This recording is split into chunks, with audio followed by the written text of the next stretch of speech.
કરીએ ગુજરાતમાં યોજાયેલા ડિફેન્સ એક્સપોની ચર્ચાની। આખા દેશમાં થઈ રહી છે, સાથે જ ડિફેન્સ ક્ષેત્રે આજે ભારત દુનિયાના અનેક દેશોને શસ્ત્રો એક્સપોર્ટ કરતું થઈ ગયું છે। વડાપ્રધાન શ્રી નરેન્દ્રભાઈની દીર્ઘદ્રષ્ટિને કારણે સંરક્ષણ ક્ષેત્રે ભારત આત્મનિર્ભર બની ગયું છે।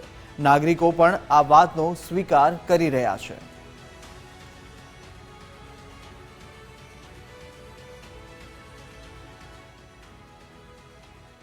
प्रधानमंत्री जी के लिए ओवरऑल तो एक ही है, nothing else, like salute to that person because he is a single man who is taking the nation to a very different level.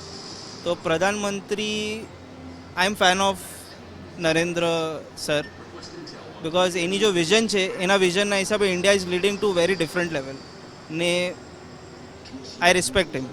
किसी भी कंट्री को या किसी भी कोई भी एक कंपनी है, उसको चलाने के लिए एक विजन बहुत ज़रूरी होता है, और वो विजन एक बंदा पूरे देश को दिखाता है या उसकी टीम दिखाती है। तो नरेंद्र मोदी जी ने वो विजन दिया है फुल कंट्री को कि आप ये तरफ चलिए, आप बोलते हैं कि ग्रोथ की तरफ चलिए, डिफेंस की तरफ चलिए। ये एक बहुत इम्पॉर्टेंट विजन है जो लॉन्ग रन में आपके पास दिखेगा। अभी स्टार्ट हो गया है, इवन नेक्स्ट 5 to 10 ईयर्स में आप देखेंगे कि नरेंद्र मोदी जी का जो सपना है कि एक स्ट्रॉन्ग इंडिया, एक आत्मनिर्भर भारत वो दिखेगा।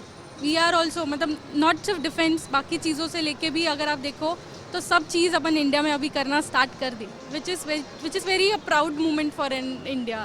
વિઝન જે લીધું છે આપણા વડાપ્રધાને એ હવે એક્સપોર્ટ કરવા માટેનું લીધું છે, અને એ મને એવું લાગે છે કે જેમ કે યુએસએ છે, રશિયા છે, એ લોકોની સૌથી મોટી જે ઇકોનોમીમાં જે પાર્ટ છે એ ડિફેન્સના લીધે એ લોકો બધી કન્ટ્રીને આપતા હોય છે। હવે એની તરફ અગ્રેસર આપણું ઇન્ડિયા વધે છે ને એના લીધે આપણું દેશ પાછું એક ડિફેન્સમાં અને આ બધી ક્ષેત્રમાં એક મજબૂત પગ ઊભો કર્યો છે। આવું આપણા વડાપ્રધાને જે આત્મનિર્ભર ભારત અને પેલું મેક ઇન ઇન્ડિયાનું જે સ્વપ્ન જોયું છે એની તરફ એ સાકાર કરતું અહીંયા દેખાય છે આપણને।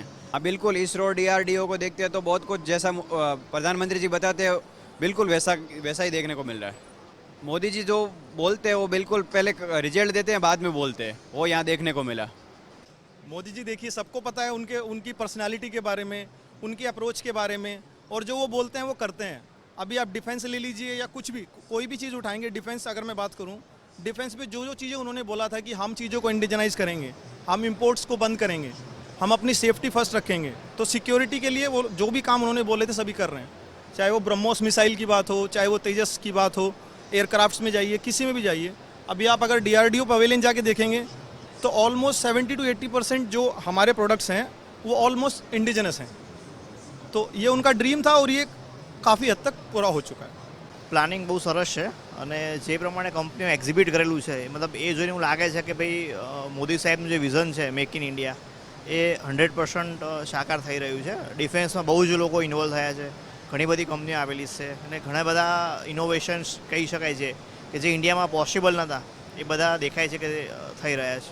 कोई भी अगर टीम जीतती है सर तो फ्रंट फेज उसका कैप्टन ही होता है सर।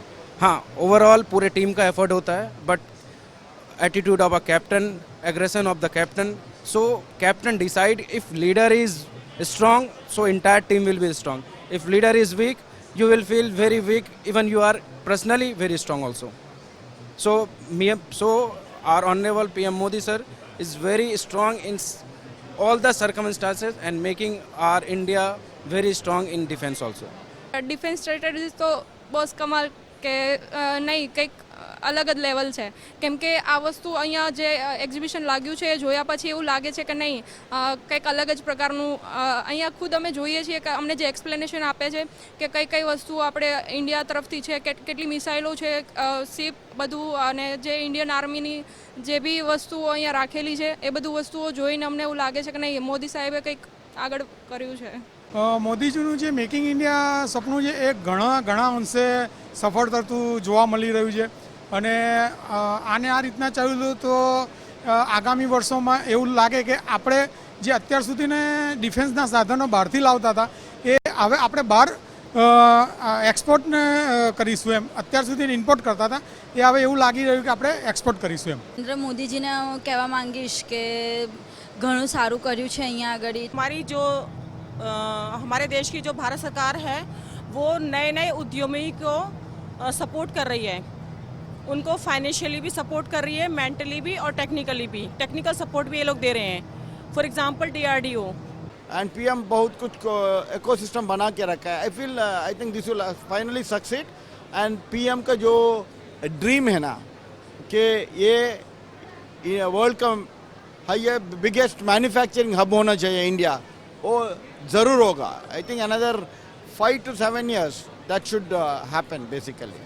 હું એમને થેન્ક યુ કહીશ, કારણ કે એ પહેલાં કોઈ પીએમએ આવું ઇનિશિયેટિવ નહોતું લીધું, એને સારી રીતે લીધું અને એને એક્ઝિક્યુટ પણ કર્યું, તો એ બહુ મોટી વાત છે. આ જે એક્સપોઝર છે એ આપણે મેડ ઇન ઇન્ડિયા એટલે આપણા દેશમાં જ બને છે. બહારથી આવતા જે કંપની છે પ્લસ આપણી કંપનીઓ છે, બધા ભેગા થઈને અહીં આપણને આટલું સરસ જે એક્સપોઝર તૈયાર કર્યું છે, એના માટે આપણે ખૂબ ખૂબ આભારી છે મોદી સાહેબના. આમ જોવા જાઓ તો 100% આત્મનિર્ભર આપણે થઈ રહ્યા છીએ, કારણ કે એક વસ્તુ છે કે જે પ્રમાણેના weapon technology, drone, CCTV camera, જે વસ્તુ આપણે ભવિષ્યમાં વિચારતા હતા તે વસ્તુ અત્યારે હાલ આપણા આંગણે ઊભી છે. અને ખાસ કરીને મોદી સાહેબે જે આ સાહસ કર્યું છે એ ખરેખર ખૂબ જ બિરદાવવા જેવું છે. માહોલ સારો છે. ઇન્ડિયાની પબ્લિક જે છે એ PM નરેન્દ્ર મોદી સાહેબના વિઝન ઉપર કામ કરી રહી છે. આઈ એમ અ મિકેનિકલ એન્જિનિયર, સો મિકેનિકલની દ્રષ્ટિએ જોઈએ તો ઘણી બધી મિકેનિકલ વસ્તુ જે છે જે ઇન્ડિયાની અંદર બહારની ટેકનોલોજી યુઝ કરીને આપણે અહીંયા કરી રહ્યા છીએ, રાઈટ. મતલબ એવું કહી શકાય કે આવતા 5 વર્ષને જે 10 વર્ષની અંદર ઇન્ડિયા એક ખુદ જ પોતાના ડિફેન્સ ઇક્વિપમેન્ટ્સ બનાવતું થઈ જશે. નરેન્દ્ર મોદીજીને ફર્સ્ટ ઓફ ઓલ તો ખૂબ ખૂબ આભાર કહેવા માંગીશ કે એમણે આટલું સરસ આયોજન કર્યું છે, આટલા બધા ડોમમાં પ્રોપર અરેન્જમેન્ટ કર્યું છે.